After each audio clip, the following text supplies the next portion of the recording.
Hi, today we will discuss about some new. Hello అండి. ఒక 4 days నుంచి health ఏం బాలేదు. సో, లైట్‌గా ఇబ్బంది ఉండటం వల్ల వీడియో అసలు 20థ్‌నే చేయాలనుకున్నా. లాస్ట్ 10 డేస్‌లో చేయాలనుకున్నా షెడ్యూల్ చదువుకోవడానికి. ఇప్పుడు ఏపీ స్టడీ సర్కిల్ ఉంది కదా! AP study circle free coaching ఉంది కదా! సో, దీని గురించి నేను ఒక వీడియో చేయాలనుకున్నా. షెడ్యూల్ చేయాలనుకున్నాను. అంటే ఎలా ప్రిపేర్ అవ్వాలని షెడ్యూల్ చేద్దాం అనుకున్నాను. అది లాస్ట్ 3 డేసే అనుకున్నానులే కానీ హెల్త్ పాడైంది. సో, అవ్వలేదనమాట. సో, ఈరోజు కొంచెం పర్లేదు. అందుకోసం వీడియో చేస్తున్నాను. ఒక షెడ్యూల్ చెప్తాను. But before that you should understand some key points here. అవేంటంటే ఒకసారి చెప్తా వినండి. ఫస్ట్ మీకు అర్థం కావాల్సింది ఇక్కడేంటంటే ఎగ్జామ్ సిలబస్ తెలియాలి. సిలబస్ తెలియాలి. ఎగ్జామ్ ప్యాటర్న్ తెలియాలి. ఓకే. నెక్స్ట్ షెడ్యూలింగ్ చేసుకోవడం తెలియాలి. నెక్స్ట్ ఆ షెడ్యూలింగ్ చేసుకున్న దాంట్లోనే ప్రయారిటీ ఉండాలి. సబ్జెక్ట్స్ ప్రయారిటీ ఇవి ఉంటే తప్ప మనకి లాస్ట్ ఈ 10 డేస్ చదవాల్సిన నీడ్ అయితే ఉంది. ఓకే. ఒకసారి డిస్కస్ చేద్దాము.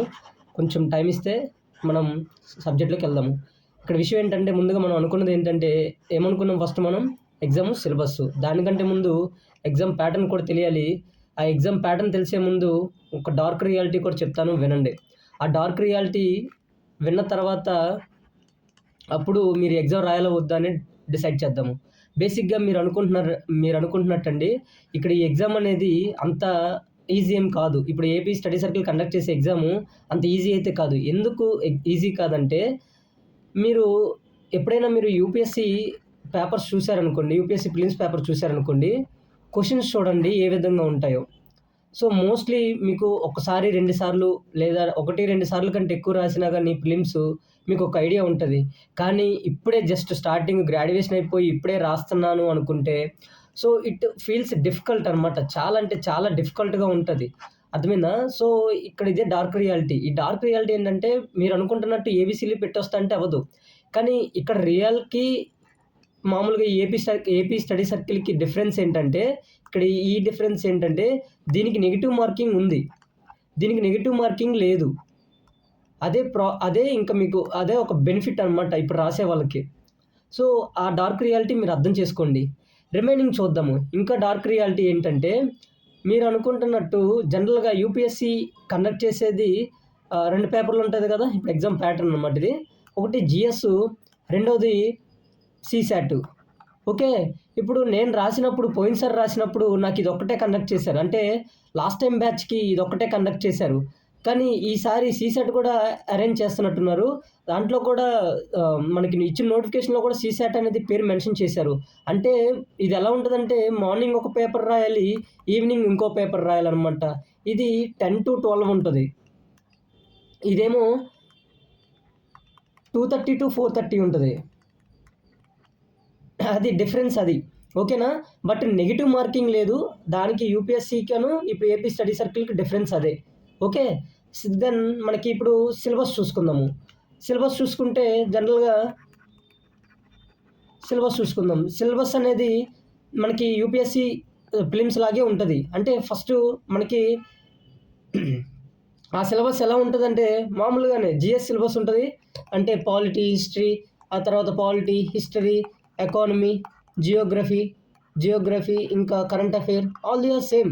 సీసాట్ కూడా అంతే. సీసాట్ కూడా సేమ్ సిమిలర్ టు యూపీఎస్‌సి. అంటే ఆల్మోస్ట్ ఇంకా అవే మీరు యాప్టిట్యూడ్ చూసుకున్నా, రీజనింగ్ చూసుకున్నా సేమ్ అలాగే ఉంటాయి. డిఫరెన్స్ కూడా ఏమీ లేదిక్కడ. ఓకే. అర్థమైందనుకుంటున్నాను.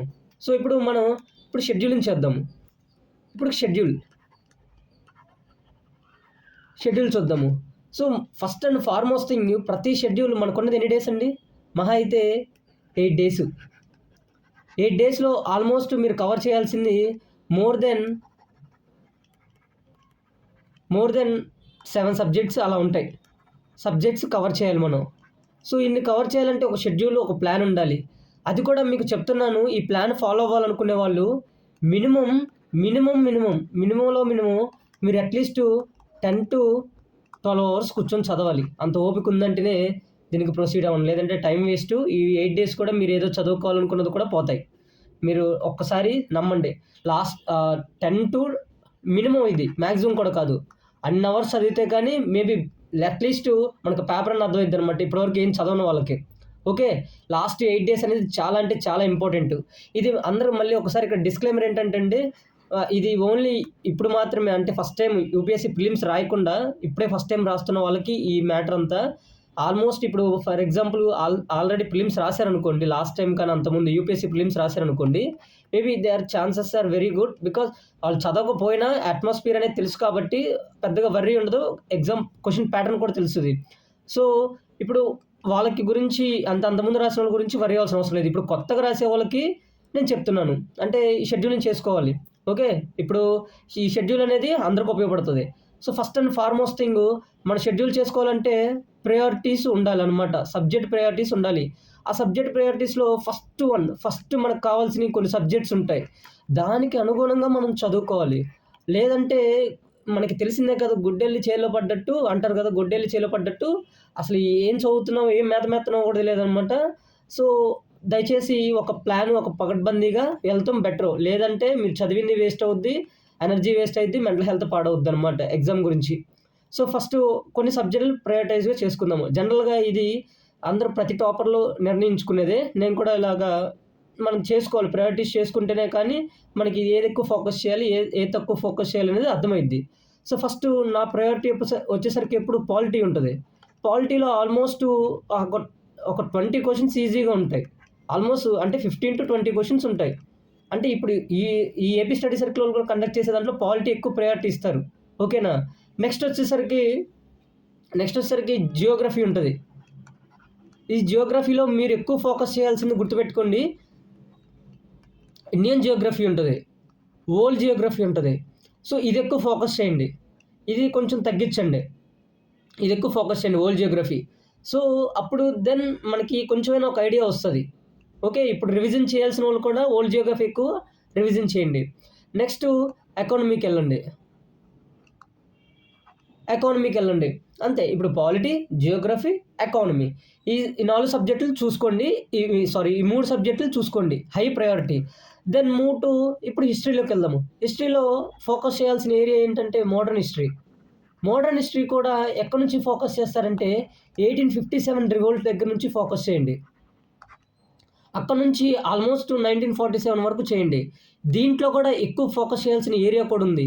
అది ఎప్పుడంటే మేబీ కొంతమంది పేర్లు ఉంటాయి. ఇప్పుడు కొన్ని యాక్ట్స్ ఉంటాయి, దాంట్లో కూడా కొన్ని ఇప్పుడు ఈ మోడర్న్ హిస్టరీలో కొన్ని యాక్ట్స్ ఉంటాయి కదా.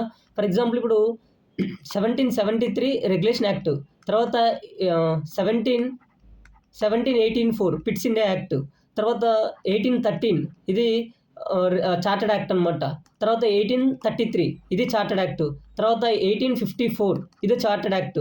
సో ఇవి మీరు కొన్ని వీటి మీద ఫోకస్ చేయండి. దీని తర్వాత నెక్స్ట్ క్రౌన్ రూల్ వస్తుంది, అంటే 1861, దెన్ మళ్ళీ 1881 I think. Okay, then 1909, then 1919, then 1935. These are important, ఇవన్నీ ఇంపార్టెంట్. సో మీరు ఖచ్చితంగా ఫోకస్ చేయాల్సిన ఏరియాస్. దెన్ ఇక్కడికి వచ్చేసరికి ఇంకొక విషయం ఉంటుంది, ఆ మోడర్న్ హిస్టరీలో ఫోకస్ చేయాల్సింది.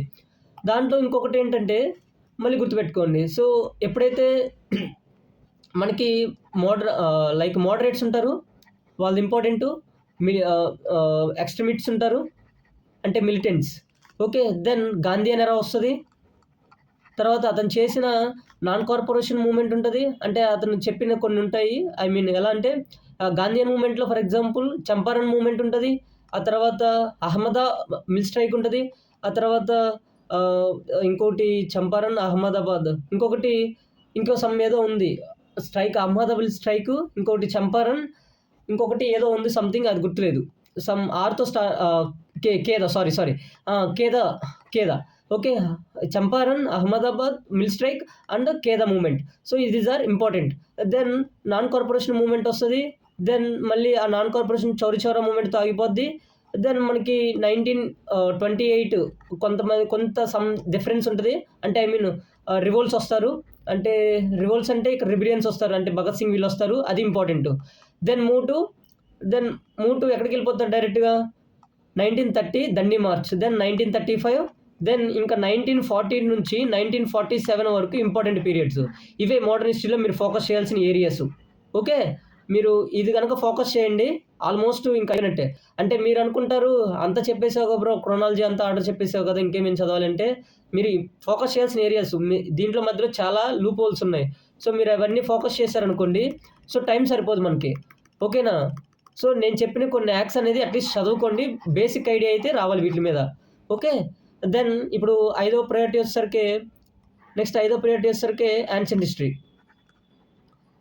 ఇది యాన్షియంట్ హిస్టరీ నాకు తెలిసి ఇది 6th పెట్టుకోండి. 6th పెట్టుకోండి. 5th science and technology, science and tech. Okay, science and టెక్లో కూడా సైన్స్లో మళ్ళీ ఫిజిక్స్ ఉంటుంది, బయాలజీ ఉంటుంది, సో కెమిస్ట్రీ ఉంటుంది, సో డిఫికల్ట్గా ఉంటుంది. టెక్నాలజీ వచ్చేసరికి రీసెంట్గా వచ్చిన టెక్నాలజీ ఉంటుంది, టెక్నాలజీలో మళ్ళీ డిఫెన్స్ ఉంటుంది. ఆ తర్వాత రీసెంట్ వచ్చిన కమ్యూనికేషన్స్, ఐటీ, ఇన్ఫర్మేషన్ కమ్యూనికేషన్ అని, సో డిఫరెంట్ ఉన్నాయి. వీటిలో కూడా ఫోకస్ చేయాల్సినవి కొన్నే ఉంటాయి. అది బయాలజీ ఫోకస్ చేయండి, అట్లీస్ట్ కొన్ని వస్తాయి ఈ రీసెంట్ వాటిలో. ఇది ఆల్మోస్ట్ సింక్ విత్ కరెంట్ అఫైర్స్తో ఉంటుంది, సో మనం చేయడానికి ఏం లేదు. దెన్ 6th ప్లేస్కి వచ్చేసరికి మనకి యాన్షియంట్ హిస్టరీ. ఇది most focused area, remember that. అంటే మోస్ట్ ఫోకస్డ్ ఏరియా అంటే ఇప్పుడు కంపేర్ టు సైన్స్ అండ్ టెక్నాలజీతో పోలిస్తే కొంచెం ఇది బెటరు. అంటే మగ్గింగ్ అప్ చేయాలి, బట్ మీకు సైన్స్ అండ్ ఐడియా ఉంటే ఈ రెండింటి మీరు అలాగే షిఫ్ట్ చేసుకోండి. బేస్డ్ ఆన్ యువర్ అండర్స్టాండింగ్ క్యాపబిలిటీని బట్టి మీరు ఇలా ఈ రెండింటిని ఒకటి షిఫ్ట్ చేసుకోండి. ఇదే మీరు షెడ్యూల్ చేసుకోవాల్సింది. ఇప్పుడు డే వైజ్గా షెడ్యూల్ చేద్దాం, అది ప్రయారిటీస్. ఇప్పుడు షెడ్యూల్ వైజ్గా డే వైజ్గా చేసుకుందాము. డే వన్ వచ్చేసరికి పాలిటీ చదవండి. ఈ పాలిటీ చదివే విధానం కూడా చెప్తాను చూడండి. పాలిటీ చదివిన వెంటనే ఎంసీక్యూస్ చేయండి. అది గూగుల్లో చాలా ఉన్నాయి. ఒక చాప్టర్ చదివిన తర్వాత ఫర్ ఎగ్జాంపుల్ మీరు ప్రియాంబుల్ చదివారంటే ప్రియాంబుల్ మీద ఎంసీక్యూస్ చాలా ఉంటాయి యూట్యూబ్లో ఆర్ గూగుల్లో. సో అది చేయండి. ఇది డే 1. నెక్స్ట్ డే 2 వచ్చేసరికి జియోగ్రఫీ. ఓకే, జియోగ్రఫీ దీని మీద కూడా సేమ్ ఎంసీక్యూస్ ప్రాక్టీస్ చేయండి చదివిన వెంటనే. డే 2 మీరు ఎక్కువగా చదవలేరు, ఇంపార్టెంట్ మాత్రమే చదవండి. ఓకే, దెన్ డే 3 వచ్చేసరికి economy, same MCQs are important. Then day 4 వచ్చేసరికి ఏం చూస్ చేసుకుంటారు చెప్పండి. So polity, geography, economy, then move to modern history. Okay, then day 5 ఇక్కడ రాసేద్దాను. డే 5 వచ్చేసరికి మోడర్న్ హిస్టరీ అయిపోయింది కదా. డే 5 వచ్చేసరికి science and tech. Then day 6 ancient history. Okay, so ఇవి షెడ్యూల్స్. నెక్స్ట్ డే 7 చూద్దాము. Day 7, day 8. డే 7 మళ్ళీ again polity, అసలు చదివిందే మళ్ళీ రుద్దడనే, ఇది మెయిన్. తర్వాత డే 8 ఇది బాగా చదవండి. ఈ డే 7 రోజు 2 సబ్జెక్టులుగా చేసుకోండి. ఒకటి పాలిటీ, ఇంకొకటి జియోగ్రఫీ. దెన్ డే 8 వచ్చేసరికి మనకి లైక్ డే 8 వచ్చేసరికి మోడర్న్ హిస్టరీ, దెన్ ఎకానమీ. ఈ 2 ప్రయారిటైజ్ చేసుకోండి. ఇంకంతే, మిగతాది యాన్షియంట్ హిస్టరీ అనేది మీరు చేయడానికి ఏం లేదు. సో అది మగ్గింగ్ అప్ చేయాలి. సో మీకు వీలైతే టైం చూసుకోండి. ఇవి డే 8. ఐ థింక్ 30న ఎగ్జామ్ ఉంటుంది, November 13th ఎగ్జాక్ట్గా దానికి అనుగుణంగా నేను రాశాను. సో మీకు ఇది షెడ్యూలు. మీకు కావాలనుకుంటే నేను నీట్గా మళ్ళీ నేను ఒక పీడిఎఫ్ చేస్తాను. ఒక పీడిఎఫ్ చేస్తే మీకు ఒక ఐడియా వస్తుంది. అది కూడా వెంటనే చేసేస్తాను, రోజు లేట్ చేయను. మీరు కావాలి అనుకునే వాళ్ళకి నాకు పీడిఎఫ్ అని కామెంట్ చేయండి. పీడిఎఫ్ అని కామెంట్ చేయండి. నేను కావాల్సిన అనుకున్న వాళ్ళందరికీ నేను ఎక్కువ మంది అడిగితే నేను చేస్తాను. అంటే ఎక్కువ మంది కామెంట్స్ ఉంటే నేను చేస్తాను. ఓకే, నేను డే పెట్టేసి ఇక్కడ కొన్ని చాప్టర్స్ చెప్తాను. ఆ చాప్టర్స్ మేబీ నా అనుభవంతో నేను చెప్తున్నా ఇవన్నీ. మళ్ళీ నేను ఒక పెద్ద ఎక్స్పర్ట్ ఏం కాదు, జస్ట్ నా అనుభవంతో నేను చెప్తున్నా అంతే. అది కూడా అందరు అడిగారు, సో నా అనుభవంతో చెప్తున్నాను. ఓకే, ఆ షెడ్యూల్ చేస్తాను. మీరు పీడిఎఫ్ అని కామెంట్ చేయండి. మీకు హెల్ప్ అయితే నన్ను సపోర్ట్ చేయండి. ఓకే, మీరు సపోర్ట్ చేస్తే నేను ఇలాంటివి చేస్తుంటాను. మీరు సపోర్ట్ చేయడమే కాదు, హైప్ కొట్టండి, ఇంకొకళ్ళ వాళ్ళకి వెళ్తుంది. మీరు ఇప్పటివరకు ఛానల్ ఎప్పుడు సబ్స్క్రైబ్ చేసుకోకపోతే ఛానల్ సబ్స్క్రైబ్ చేసుకొని ఫాలో అవ్వండి. మేబీ అందరిలా కాకుండా నేను ఉన్న ఇన్ఫర్మేషన్ షేర్ చేస్తుంటాను. నా థాట్స్, నా ఐడియాస్ అన్నీ షేర్ చేస్తుంటాను. This is completely beginner friendly. ఏదైనా తెలుసుకోవచ్చు, ఏదైనా నేర్చుకోవచ్చు. అది నా ఎయిమ్ అంతే. ప్రతి బిగినర్‌కి ఒక డౌట్ వస్తే నేను సాల్వ్ చేయగలిగేంత ఉండాలి. అది నా ఎయిమ్.